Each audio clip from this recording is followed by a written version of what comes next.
Halo, selamat malam teman-teman. Di video kali ini saya ingin membuat video edukasi simple buat kalian yang masih pemula di TikTok dan ingin mendapatkan penghasilan atau cuan dari TikTok ya. Sebetulnya untuk mendapatkan cuan di TikTok itu banyak cara. Yang pertama, kalian juga bisa berjualan melalui TikTok Shop. Kalian bisa juga affiliate atau kalian melakukan live streaming.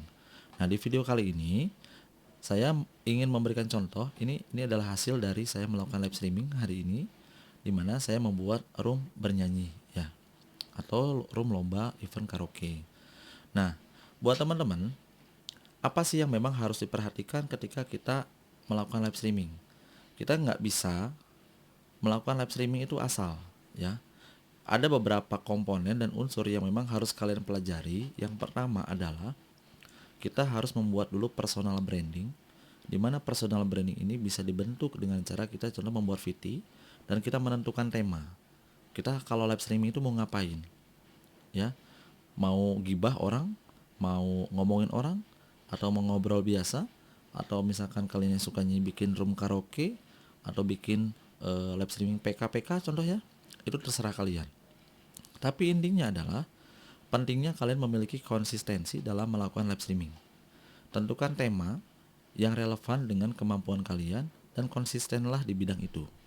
Kemudian untuk membangun personal branding, kalian itu juga harus rajin membuat konten.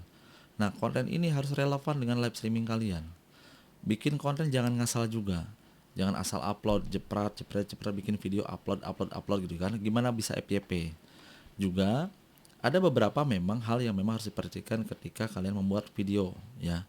Yang pertama tadi, konsisten dalam satu tema. Bikinlah tema maksimal banget 2 deh, tapi 2 pun ini harus saling berkorelasi satu sama lain. Nah, yang berikutnya apa? Konten itu wajib original. Biasakan membuat konten itu tampil wajah seperti ini dan suara asli. Karena TikTok ketika dia sudah mengenali wajah dan suara kita, video kita sebenarnya akan lebih mudah di FYP-kan atau di FYF-kan atau diviralkan sama TikTok. Itulah TikTok ya.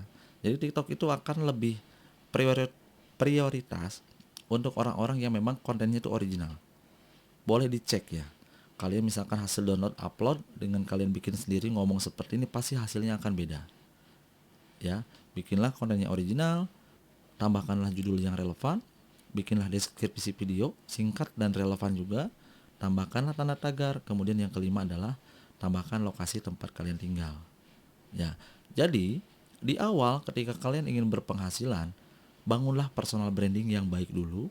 Ya, kalau kalian live streaming, buatlah room itu yang edukatif, ya, memiliki sisi manfaat dari sisi edukasi, bukan hanya sekedar room gibah atau ngomongin orang ya. Jadi bikinlah room yang memang kalau orang datang itu mereka memiliki bekas positif ya. Oh ya, di room si Ama selain happy-happy tapi juga ada ilmunya. Itu ya. Itu yang pertama. Yang kedua, kita sebagai host pun itu harus adaptif dan kreatif ya. Kalau misalkan kira-kira roomnya lagi gimana-gimana, host itu juga bisa harus menjadi hakimnya. Host itu juga bisa harus belajar public speakingnya. Gimana caranya orang-orang terhibur ketika orang-orang yang datang misalkan lagi bernyanyi dan lain-lain, jaga sikap, jaga ucapan. Jangan sampai ucapan kita itu bisa menyinggung perasaan orang lain. Buatlah para penonton itu betah, buatlah para penonton itu ingin kembali lagi ke room kita. Itu kunci utamanya. Jangan sekali-kali kita menyakiti memang seseorang yang sedang berada di koma, karena tidak dipungkiri mungkin saja mereka itu punya banyak teman juga yang ikut ke sini. Ya, personal branding, bersikap yang baik, jaga omongan, dan yang penting adalah harus selalu ada sisi edukatifnya. Ya, tentunya kalau soal hiburan dan menghibur itu sudah pasti. Buatlah orang-orang yang datang yang menjadi spender itu merasa terhibur dan mereka nggak terasa mencet gift-nya.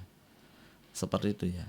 Karena goal target seorang host streaming adalah kita bisa mendapatkan income dari gift yang diberikan oleh penonton sebetulnya tanpa kita meminta.